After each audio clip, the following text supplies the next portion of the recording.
ನಾವಿವತ್ತು ಬಂದಿರೋದು ಯಾವುದೋ ನಂದಿ ಬೆಟ್ಟನೋ ಅಥವಾ ಚಾರ್ಮಡಿ ಘಾಟೋ ಆಗುಂಬೆ ಘಾಟೋ ಅಲ್ಲ, ಮೈಸೂರಲ್ಲಿರೋಂಥ ಒಂದು ದಿವ್ಯ ಕ್ಷೇತ್ರ.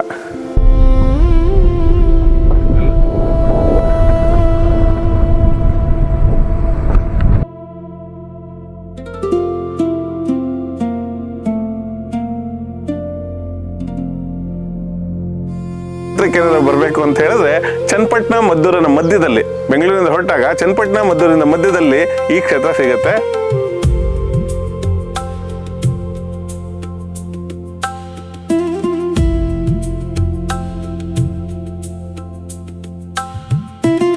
ಈ ಪ್ರಕೃತಿಯ ಮಡಿಯಲ್ಲಿ ಯೋಗ ಭಂಗಿಯಲ್ಲಿ ಕೂತು ನೆಲೆಸಿರುವಂತಹ ಭಗವಂತ ಯಾರು ಗೊತ್ತಾ?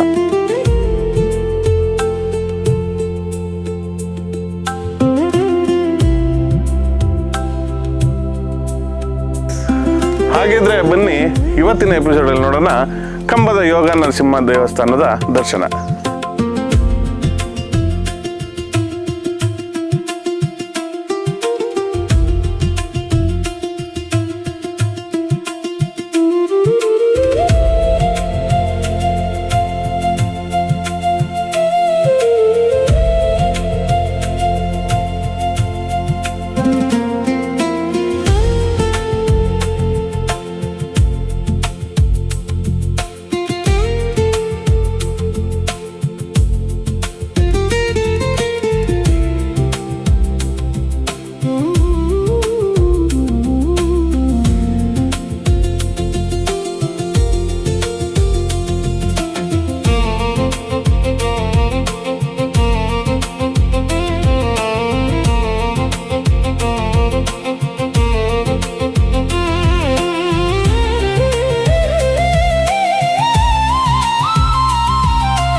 ಹರೇ ಶ್ರೀನಿವಾಸ ಶ್ರೀಮತೆ ರಾಮಾನುಜಾಯ ನಮಃ.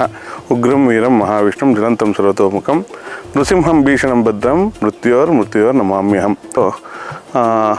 ಈಗ ಬಂದಿರೋಂಥ ಕ್ಷೇತ್ರ ಬಂದು ಕೋಡಗಲ್ ಹರಿಕ್ಷೇತ್ರ, ಕಣ್ವ ಮಹರ್ಷಿಗಳ ತಪಭೂಮಿ ಅಂತ ಹೇಳ್ತಾರೆ. ಈ ಮದ್ದೂರಿಗೆ ಹೋಗೋ ದಾರಿಲಿ ಕೆಲವು ಪುರಾತನ ಕಾಲದ ದೇವಸ್ಥಾನಗಳಿದ್ದಾವೆ. ಅದನ್ನು ಜನಗಳು ಹೆಚ್ಚಾಗಿ ಯಾರೂ ಗುರುತಿಸಿಲ್ಲ. ಒಂದು ಮೊದಲು ಸಿಗೋದು ನಾವು ಬೆಂಗಳೂರಿಂದ ಬರಬೇಕಾದ್ರೆ ನಮಗೆ ಚನ್ನಪಟ್ಟಣ ಬಂದಿದ ತಕ್ಷಣ ಒಂದು ಕೆಂಗಲ್ ಆಂಜನೇಯ ಸಿಗುತ್ತೆ. ಅದು ತುಂಬ ಫೇಮಸ್ಸು, ಎಲ್ಲರಿಗೂ ಗೊತ್ತಿದೆ. ಕೆಂಗಲ್ ಆಂಜನೇಯ ಎಲ್ಲರೂ ಹೋಗ್ತಾರೆ. ಅದಾದಮೇಲೆ ಸಿಗುವಂಥದ್ದು ನಮಗೆ ಅಂಬೇಗಾಲು ಕೃಷ್ಣನ ದೇವಸ್ಥಾನ ಸಿಗುತ್ತೆ, ಅಪ್ರಮೇಯರ ದೇವಸ್ಥಾನ ಸಿಗುತ್ತೆ. ಅದೆರಡೂ ಫೇಮಸ್ ಇದೆ, ಅದೆರಡು ಎಲ್ಲರೂ ಹೋಗ್ತಾರೆ. ಬಟ್ ಅದ್ರ ಎದುರುಗಡೆ ಹೋದರೆ ಒಂದು ನದಿ ನರಸಿಂಹ ಅಂತ ಇದೆ. ತುಂಬ ಪುರಾತನ ಕಾಲದ ದೇವಸ್ಥಾನ, ತುಂಬ ಚೆನ್ನಾಗಿದೆ. ನದಿ ನರಸಿಂಹ ಆದಮೇಲೆ ಇದು ಯೋಗ ನರಸಿಂಹ. ಇದು ಬೆಟ್ಟದ ಮೇಲೆ ನೆಲೆಸಿರೋಂಥ ಯೋಗ ನರಸಿಂಹ. ಯೋಗ ಮಾಡುವಂಥ ಒಂದು ಭಂಗಿಯಲ್ಲಿ ಕೂತಿರ್ತಾರೆ ಯೋಗ ನರಸಿಂಹ. ಕಣ್ವ ಋಷಿಗಳು ಇಲ್ಲಿ ತಪಸ್ಸು ಮಾಡ್ತಾಯಿದ್ರಂತೆ. ತುಂಬ ಸುಂದರವಾದ ಕ್ಷೇತ್ರ ಇದು. ಬೆಟ್ಟದ ಮೇಲೆ ಬರಬೇಕು, ಜನ ಯಾರೂ ಇರೋದಿಲ್ಲ. ನೀವೆಲ್ಲೋ ಯಾವುದೋ ದೂರದಲ್ಲಿರೋವಂಥ ಯಾವುದೋ ಆಗುಂಬೆಗೋ ಎಲ್ಲೋ ಹೋಗಿದ್ದೀರಾ ಅಂತ ಅನಿಸೋವಂಥ ಒಂದು ಜಾಗ ಇದು. ತುಂಬ ಚೆನ್ನಾಗಿದೆ. ಬೆಟ್ಟದ ಮೇಲೆ ಹತ್ತಬೇಕಾದ್ರೆ ನೀವು ವಿಡಿಯೋದಲ್ಲಿ ನೋಡ್ಬೋದು, ತುಂಬ ಗ್ರೀನರಿ, ಬೆಟ್ಟ ಗುಡ್ಡಗಳು, ಒಳ್ಳೆ ಗಾಳಿ, ವಾತಾವರಣ. ಮಳೆ ಈಗ ತಾನೇ ಬಂದು ನಿಂತಿದೆ. ಇನ್ನೂ ಏನು ಆ ಪ್ರಕೃತಿ ಸೌಂದರ್ಯ ಹೆಚ್ಚಿದೆ. ಇಲ್ಲಿ ಬಂದ್ರೆ ಒಂದು ದೈವಿ ಶಕ್ತಿ ಸಿಗುತ್ತೆ. ಇಲ್ಲಿ ದೇವಸ್ಥಾನ ದರ್ಶನ ಮಾಡ್ತೀರಾ ಬಿಡ್ತೀರಾ, ಅಕ್ಕಪಕ್ಕ ಹೋಗಿ ಕೂತ್ಕೊಂಡು ಒಂದು 15 ನಿಮಿಷ ಧ್ಯಾನ ಮಾಡಿದ್ರೆ ನಿಮ್ಮ ಷಟ್ಚಕ್ರಗಳನ್ನು ಆಕ್ಟಿವೇಟ್ ಆಗ್ತವೆ. ತುಂಬ ನಿಮಗೆ ಒಂದು ಎನರ್ಜಿ ಅಂತೂ ಖಂಡಿತವಾಗ್ಲೂ ಸಿಗ್ತದೆ. ನಾವು ಇಲ್ಲಿ ಬಂದಾಗಿಂದ ಇದನ್ನು ಎನರ್ಜಿ ಫೀಲ್ ಮಾಡ್ತಾ ಇದ್ದೀವಿ. ನಾವು ಬಂದಾಗ ಸ್ವಲ್ಪ ಲೇಟ್ ಆಗೋಯ್ತು, ಎಲ್ಲ ದೇವಸ್ಥಾನಗಳು ಮುಗಿಸ್ಕೊಂಡು ಬರೋಷ್ಟೊತ್ತಿಗೆ. ಅರ್ಚಕರು ಈಗ ತಾನೇ ನಾವು ಬರ್ಬೇಕಾದ್ರೆ ಹೊರಡ್ತಾ ಇದ್ರು. ಪಾಪ ನಾವು ಅವ್ರಿಗೆ ಡಿಸ್ಟರ್ಬ್ ಮಾಡಲಿಲ್ಲ, ಇನ್ನೊಂದಿನ ಬರೋಣ ಅಂತ ಅವ್ರು ಹೊರಟರು. ಹಾಗಾಗಿ ನಾವು ಹೊರಗಡೆ ಎಲ್ಲ ನಿಮಗೋಸ್ಕರ ಒಂದು ವಿಡಿಯೋ ಮಾಡ್ತಾಯಿದ್ದೀವಿ. ನೀವೇನಾದರೂ ಮದ್ದೂರು ಕಡೆ ಬಂದಾಗ ಈ ನದಿ ನರಸಿಂಹ, ಅದಾದಮೇಲೆ ಯೋಗ ನರಸಿಂಹ, ಮದ್ದೂರು ತಲುಪಿದ ಮೇಲೆ ಅಲ್ಲಿ ಉಗ್ರ ನರಸಿಂಹ, 3 ಜನ ನರಸಿಂಹರಿದ್ದಾರೆ. ಇದಾದಮೇಲೆ ನಮ್ಗೆ ಸಿಗೋದು ಮೇಲ್ಕೋಟೆ, ಅಲ್ಲಿ ಒಬ್ಬರು ಯೋಗ ನರಸಿಂಹ. ಈ ನರಸಿಂಹ ದೇವರುಗಳು ಇಲ್ಲೆಲ್ಲ ನಮ್ಮನ್ನು ಕಾಯ್ತಾ ಇದ್ದಾರೆ, ನಮ್ಮ ಇಡೀ ಕರ್ನಾಟಕದನ್ನೇ ಕಾಯ್ತಾ ಇದ್ದಾರೆ ಅನ್ನೋ ಒಂದು ಭಾವನೆ ನನಗೂ ಇಲ್ಲಿ ಹುಡ್ತಾ ಇದೆ. ಈ ವಾತಾವರಣಕ್ಕೂ ಒಂದ್ಸರಿ ಬನ್ನಿ, ಈ ನರಸಿಂಹಸ್ವಾಮಿನ ದರ್ಶನ ಮಾಡ್ಕೊಳ್ಳಿ, ಈ ವಾತಾವರಣ ಸವಿರಿ, ಕುಟುಂಬ ಸಮೇತರಾಗಿ ಬನ್ನಿ. ತುಂಬ ಚೆನ್ನಾಗಿದೆ. ಹರೇ ಶ್ರೀನಿವಾಸ ಶ್ರೀಮತಿ ರಾಮಾನುಜಾಯ ನಮಃ.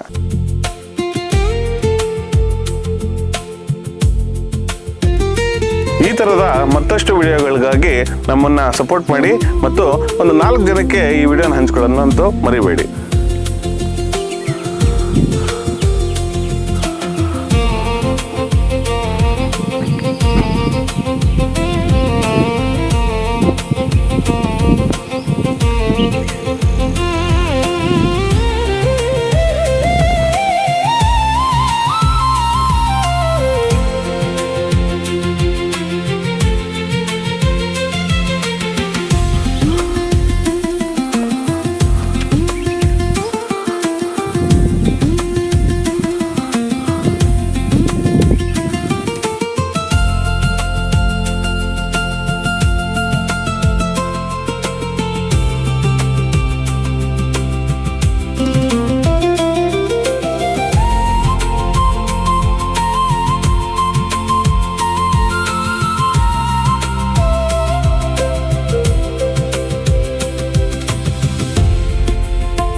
ಶ್ರೀ ವೈಷ್ಣವ ಸಮಾಗಮ.